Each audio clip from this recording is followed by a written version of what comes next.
The clock is ticking. The World Junior A Challenge gets going December 13th in Cobourg and Whitby. The best Junior A players from around the world. More on that later on in the program. This is the OJ Today. Hey folks, I'm Alex Bastiavansky. On this week's show, Whitby Fury GM John Tugnut joins me to chat about the aforementioned World Junior A Challenge, as well as his team's performance so far this year. Also, we'll have a feature story on the Mississauga Chargers, a squad that has struggled somewhat this season, but is looking to finish strong in the new year. But first, let's get to the Gong Show Gear game highlights. And the Buffalo Junior Sabres have bounced back nicely after suffering through a 4-game slide in November. They're currently on a 6-match win streak and have managed to put a bit of breathing room between themselves and second-place Georgetown in the West. They were looking to keep the strong play going against the Patriots last Saturday. OJ Game Highlights brought to you, of course, by Gong Show Gear. Gong Show Gear, lifestyle, hockey apparel, official sponsor of the Ontario Junior Hockey League. After going on a bit of a run, the Patriots had lost 4 of 6 heading into this tilt, and they were looking to right the ship. They get off to a good start, just 3:39 in. Michael Sidal plays give and go with Nick Ursitti, deposits the return feed, and the Pats go up 1-0. Second period, though, was all Sabres. First, on the man advantage, Christopher Berger tips home the pass, and they were all knotted up at 1. And then Joshua Biasio goes for a skate, manages to split the wickets on Jacob Standen, and the Sabres pick up their first lead of the game. They put this baby to bed in the third. Nice solo effort here by Zach Avancho, as Standen can't slide over in time on the wraparound, and it's 3-1 Buffalo. And then 4 minutes later, off the scramble out front here, Berger threads it to David Baskerville, who puts it home. All Buffalo all the time in this one. 4-1 is your final. The Sabres outshoot the Pats 52-34 in the process, as Buffalo has now won 6 straight and they retain their lead over Georgetown in the West. Okay, the Fury head to Markham to take on the North Division leading Royals. Markham draw first blood on the power play. Hudson Michaelis with the wrister off the post and in past Daniel Manella. Royals go up 1-0. Whitby draws even in the second frame. Luke Keenan on the power play. Snaps at home past Marcus Samayo. Keenan now with 15 on the season. And then it's Marco Izzano. The Royals, Izzano scores! And nobody calls a game like Joe Montezano. That made it 2-1. Just before the buzzer, Izzano with these sweet moves. He hits Tyson Bruce, who buries it. Markham up 3-1. The Fury get one back in the third on some nice passing. Tic-tac-toe. Ryan Taylor finishes it off, but it wasn't enough on this day. The Royals would add an empty netter to make it a 4-2 final. Big points for Markham, who hold a slim 3-point lead over Aurora in the race for first in the North. The Wellington Dukes were cruising right along last weekend, riding an 8-game winning streak and eyeing a move up the standings in the East. Who would have thought the Pickering Panthers, mired in a 10-game winless slide, would be the ones to snap Wellington's streak last Friday? Well, that's exactly what happened, and the Dukes were looking to get back on track against Georgetown the next day. The Raiders were still stinging from blowing a 4-goal lead the week previous against Cobourg, but they got off on the right track Saturday, 3:02 in, short-handed. Brendan Jacome gets a break, and the Gong Show Gear Southwest Player of the Month for November puts it home, 1-0 Raiders. These teams went back and forth all night. 13:46, Mark Nicholas Mucci refuses to take no for an answer, follows up the original shot, in it goes, and the Dukes knotted up 1-1. Second period, the teams go tit for tat again. Beautiful passing by the Raiders. It's Double J. Jack Jacome with the finish. He's been incredible this year. 2-1 Georgetown. 11:06 in. Check out this pass by Luke Brown to Ben Soke. Ooh, cheeky. The Northeast Player of the Month with the gorgeous helper, and it's 2-2. Third period, it's Jacome, this of the Jack vintage for the Raiders, as he slides out front and beats Olivier Lafreniere. Georgetown back in front, now it's 3-2. But then it's Brown with one Masters probably would like to have back from just inside the blue line. Brown got a penalty for taunting the Raiders bench after. Luckily for him, the Dukes weathered the power play. Off to OT they went. But he has the game, should always hide over the net. And Mucci again with it.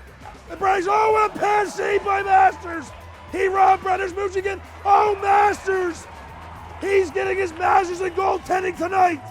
What a save! Masters with the game savers in overtime for the Raiders as the team skate to a well-deserved 1-1 draw. It was one of the best games of the year so far. The Dukes actually out shooting G-Town 51-36 overall. Okay, OJ trivia for this week.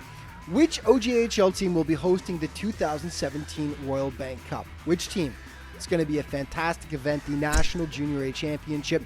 First correct answer wins 2 tickets to a game at the 2015 World Junior A Challenge, taking place in Cobourg and Whitby right now, December 13th to 19th. Email Isaac Westgate, that's iWestgate at theojhl.ca. First correct answer wins the prize. Okay, the World Junior A Challenge, as discussed, happening this weekend. We've got a bunch of games. The Czech Republic and the OJHL All-Stars at 3 p.m. Friday. At 7, Canada East and the States in a tune-up game. And Canada West and Russia at 7:30 in Trenton. And then Sunday, it all gets underway. Canada West and the Czechs at 1 p.m. in Cobourg. And Canada East and Switzerland at 5 in Whitby. And then on Monday, Canada East, its second game. That's against Russia at 7 in Whitby. And on Tuesday, Canada West against the States at the Cobourg Community Center at 7. Head to hockeycanada.ca for the full schedule for the event.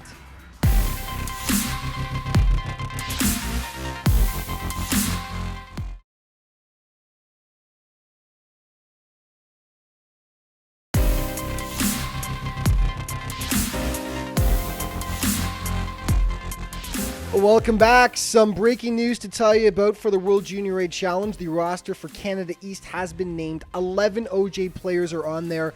Latinovich, the goalie from Orangeville, Matt Cairns from Georgetown, Sam Dunn from Cobourg, Adam Smith from Newmarket, Derek Topadich, defenseman from Orangeville, and Luke Brown, a forward from Wellington, have been named, as well as forwards Josh Dickinson from Georgetown, Noah Jordan, Josh Kosak, Tyler Rollo from Oakville, and Ben Soke from Wellington. And of course, Mario Chichilo is an assistant coach. He's with the Junior Canadians. Head to hockeycanada.ca for the full Canada East roster.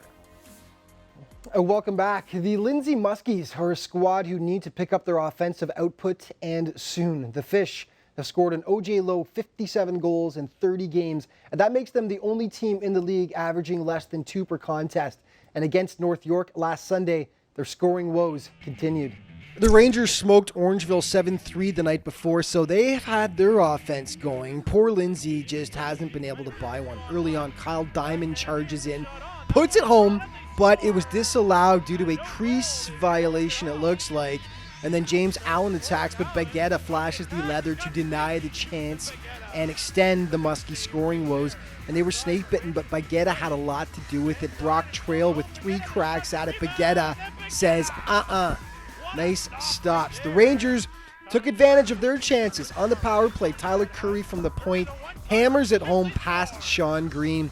And North York breaks the goose egg. They are up 1-0. Second frame, it's Baguetta again coming up big. Once again, he robs Trail from in close. I mean, he's all alone out front here, but no dice, adding to Lindsay's frustration. Rangers back on the PP here. Keegan Blasby threads it to Tent Hunt, who won times at home. 2-0 Rangers. As I said, they capitalized when they had their chances. Third period, they closed the door for good on the Fish. Once again, it's Curry from the point with an absolute howitzer over the shoulder of Green. His second of the game. That would be more than enough. Despite getting outshot 40-35, the Rangers grab the 2 points. So 3-0 is your final. Curry with the deuce. Hunt with a single. Disappointing for Lindsay, who had shocked Aurora by beating them 1-0 on Friday. They were looking to build on that. Alas, they could not. Huge matchup on Saturday as league-leading Trenton and Aurora hooked up. And the Cats strike first, 13:08 into the opening frame. Trenton gives it away behind its net. Drake board feeds Evan Kearns, who makes no mistake. And Aurora jumps out to the 1-0 lead. The Hawks would even it in the second on the power play. Scramble out front, Liam Morgan somehow and gets it past the sprawling Alex Fotinos. And they were all knotted up at 1 apiece. Trenton outshooting Aurora 12-7 in the second. No scoring in the third period, so they were off to OT. 2:42 into the second overtime. Keaton Radcliffe with a great solo effort roofs it past Fotinos for the golden goal. What a game. Trenton just continues to roll right along. 3 losses in 31 games this year. They're the second-ranked team in the country, and they currently have a 10-point bulge over second-place Kingston in the East.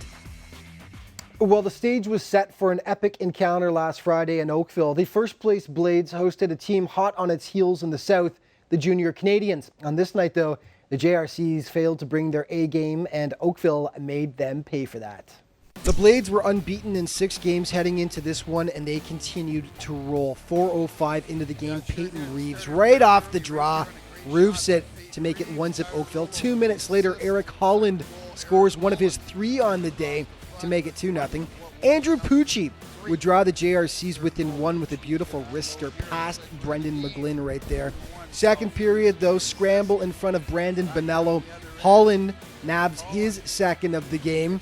And then at the 13:56 mark, Holland completes the hat trick to make it 4-1 Blades.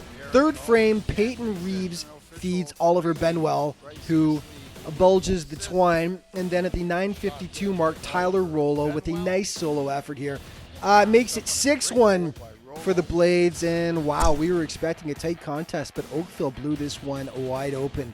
With the loss, Toronto drops to 3rd in the South, and the Blades now have a 5-point cushion over them. The Gong Show Gear Players of the Month for November were announced, and the winners are for the Northeast, Luke Brown of Wellington had 19 points in just 10 games for the month. In the Southwest, Brendan Jacome of the Raiders had 16 points in 9 games, and Olivier Lafreniere of Wellington was named the OJ goalie of the month. Let's take a look at how all the teams stand right now. In the Northeast, the North Division, Markham on top with a 3-point bulge over Aurora, and Newmarket in 3rd. In the East, Trenton just continues to roll. 56 points, a 10-point bulge over Kingston now in 2nd, and Kingston's played 1 more game. In the South, Oakville on top by 4 points over North York. The JRCs have slid to 3rd. And in the West, Buffalo with a 6-point lead over Georgetown, but Georgetown still has 4 games to make up that difference. Our alumni update for this week. Congratulations to Mitch Marner of the London Knights, named CHL and OHL Player of the Week. Mike Camilleri of the Devils, named NHL Third Star of the Week. He played with Bramley on a powerful team that made it to the RBC Cup. Andrew Podorowski of New Hampshire, named NCAA Second Star and Hockey East Player of the Week. Shane Conacher of Canisius, named Atlantic Hockey Player of the Week. Robbie Murden of Hamilton College, named NESCAC Player of the Week. And Matt Lippa of Manhattanville was named ECAC Player of the Week. This year, the World Junior A Challenge celebrates 10 years with its first trip to Ontario. Will you be in Cobourg and Whitby when the puck drops? From December 13th to 19th, Canada East and Canada West face off with the Czech Republic, Russia, Switzerland, and the United States in the chase for gold. Ticket packages are on sale now, so visit hockeycanada.ca/WJAC today.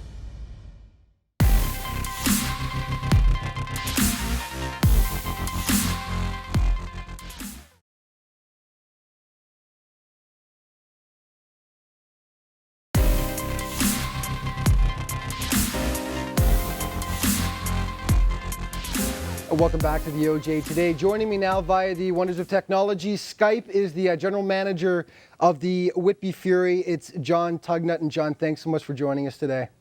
My pleasure. Yeah, it's a crazy time for you right now, so we really appreciate the time. You guys, you got a lot on your plate. Obviously, you're the GM of the Fury, but the upcoming World Junior A Challenge, you mentioned to me before, you're just in those last few days of preparation. So what's going on in these last few hours before this actually gets underway this weekend with the preparations?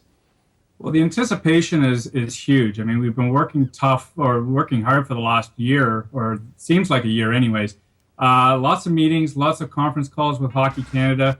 We have Hockey Canada representatives coming into town tomorrow. Everything's ready to go. We're just waiting for the teams to get here and excited. I mean, the anticipation, it's like Christmas time for kids. We've been waiting a long time for this, and we're ready to go. Fantastic. It's the first time this event, a lot's been made of this, first time it's been hosted by OJHL teams, yourselves and Cobourg, of course. What does this mean to two things, to the city of Whitby and to the Fury as well, to be able to host this event? Well, we're honored. I mean, our ownership stepped up and we put our proposal in. Coburg put a great proposal in as well. And it was just mutually agreed that the two would split the tournament itself, which in itself is a challenge, trying to schedule, two separate arenas, two separate sites with the teams that we have coming in. For the town itself, community event. We've really stressed the community itself has stepped up from the league, or from the town itself to the rink, to Durham region with some of the aspects. They're looking after some of the things that we need taken care of. So we've been really lucky with the town and with Durham region itself. They've really stepped up to the plate. It's fantastic, and we're really pushing this on the show, and we're showing the pre-game coming up, of course, this weekend, the pre-tournament games, and the tournament getting underway on Sunday. So it's going to be a fantastic event. We'll be talking about it more. Let's chat for a second about the Fury, though. A labor of love for you, as we were talking about before we got on the air. It's you're the general manager. Just touch on first how you feel the team has played so far this year. We've lost a lot of games by one goal, or we've pulled the goalie and they've scored an empty net goal. So we've been in every game for the most part. There's, with the odd exception. I think we just gotta believe in ourselves. And at the end of the day, we have some young guys. We started with a number of older players, from some out of town players, and some of the moves that we've made, we've generated a local team. We're 80% local. Wow. So we're really playing the pride card with our players right now. We're telling them, this is your team, your community, and we see some really good bright lights coming ahead. And I just think, it's just one of those things where they have to believe in themselves, and we'll do fine. I truly believe that we'll do well in the playoffs, that we'll surprise a team or two, and I think we're going to climb the standings over the last 25 games. That's a great segue to my next question, actually, which is you guys are currently... It's funny, you sit last in the East, and that's a really tough thing because you guys, it's not that you're a last place team, really. It's you're in that incredibly tough division with Coburg and Kingston and Trenton, and it's I mean, such good teams. But I think it's a testament to how strong your division is, that even though you may be last in the East, you're actually knocking on the door for that 8th and final playoff spot. It really just speaks to how powerful your division is, doesn't it? Oh, absolutely. I mean, we are arguably the toughest division in Canada. When you look at the teams pound for pound and on a per team basis, I mean, for the last number of years that I can remember, every team in the East Division has made the playoffs. So every game that we go into, it's a tough battle. We have to battle, we have to scrap, and we have to, work our way every game in, game out, because the majority of our games are against the East, the East and the Northeast teams. And even with Aurora and Markham, for example, there's some good teams in our conference, and the East Division is very tough. Yeah, absolutely. Of course, Wellington as well. I left them out. Absolutely. Folks would be very upset with me if I hadn't mentioned Wellington. So let's just quickly talk about it. We'll touch on one standout for sure that I wanted to mention. Luke Keenan, who just committed to Princeton, actually.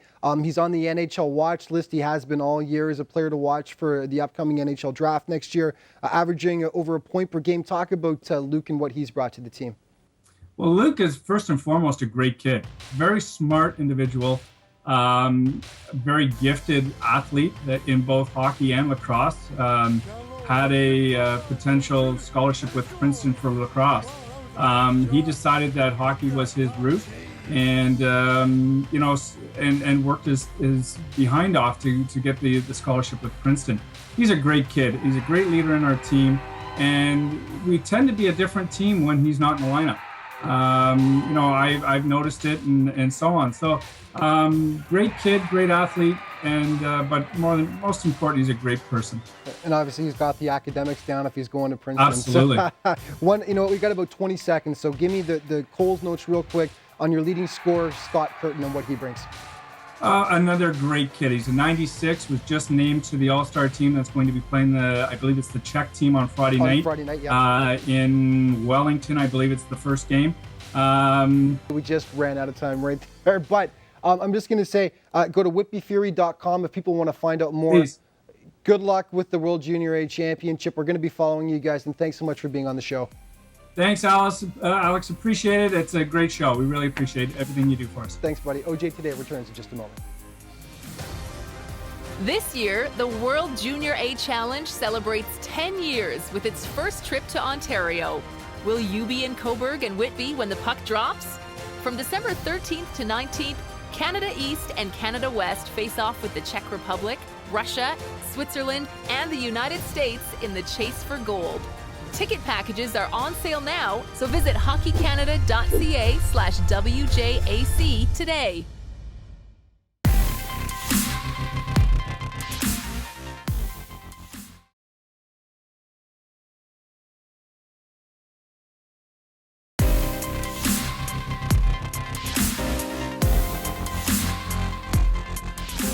Welcome back to the OJ Today. The Mississauga Chargers actually started off this year with fairly high expectations, and their early results were encouraging. Big wins over South Powers, Oakville, and North York served notice that they could be a team to be reckoned with. Alas, the squad has dropped off significantly since then, but there's hope the team will finish strong.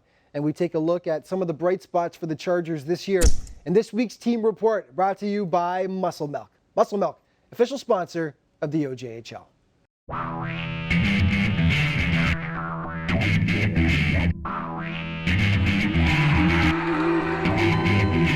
The Mississauga Chargers have suffered through a difficult season thus far, no question about it.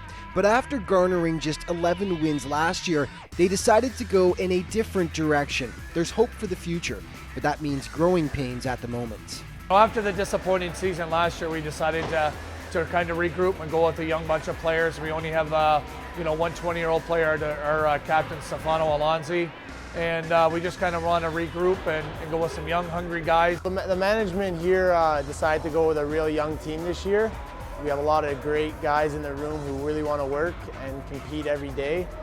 We got a lot of speed, a lot of heart, a lot of stuff like that. Just the little things, D-zone and a little bit of just stuff that playing in the league and getting your games under your belt, you'll learn these little things. But I think just man marking and honestly just chipping pucks in, chipping pucks out, just keeping the game a little simple.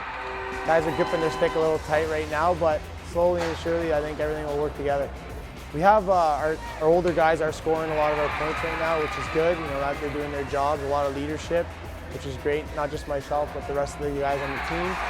And guys are getting comfortable. The young guys are making big improvements. There have been standouts on this Chargers squad. Team captain Stefano Alonzi is averaging over a point per game, and his leadership has been invaluable. Right, Steph. I don't even know what I could say about him. The guy's a great leader, probably one of the best I've had ever since I played hockey. The guy's a great guy on and off the ice. He uses his body, uses his voice, he's vocal, helps all the young guys. He's really proved himself. He's just an unbelievable kid. He works hard in practice, works hard in games. He's good with the younger guys, and he's a coach's dream. Just never takes a shift off, and we really love him in our organization and very fortunate to have him. Thomas Latavo has split time between the Chargers and the OHL's Mississauga Steelheads this year. He's a force on the ice with a scoring touch and a mean streak to boot. You know what? The guy's an excellent player. He's a dominant player. He's a big body. Works well with his line mates, and gets a lot of shots on net. He's hard to stop. He's a big, powerful man, and his presence felt on the ice when he's out there for sure. Big, strong kid, good shot, good skater for a big guy, and he just brings that determination and strength. It's tough to get the puck off him, and he's got a nose for the net and very skilled. So he's a real combination of a big guy that has some soft hands and a very good skater. I think behind our blue line with the addition of Daniel D'Souza from the Quebec League, and he was a second-round pick to the Belleville Bulls, has really helped us out. Scott Doherty has been a really pleasant surprise for us. After having a rookie year and didn't play a lot to start, but got a lot more ice time at the end of the season. Really worked hard in the off-season, and has really gelled on our first line right now, and just really working hard and just keeping it simple. Head coach Joe Washkarak is now in his 4th season as Chargers bench boss and is also a scout for the OHL's Oshawa Generals. One thing that I didn't mention here, if we're cycling the puck in their zone, their wingers will be here. That's how low they play. So cycle, chip off, you take a shot and go. I've been with Joe for about 9 years now, and I love him. You know, he gives guys opportunity to play all the time. You know, he's hard on us when he needs to be, he's light when he needs to be as well. You know, always there for a quick joke when he needs to, and you know, keeps the guys moving and keeps the intensity in the room up. And I think it's good for this young group of guys to have a coach like Joe. Currently sitting last in the South Division, the playoffs appear to be out of Mississauga's reach this year. But Alonzi sees a silver lining.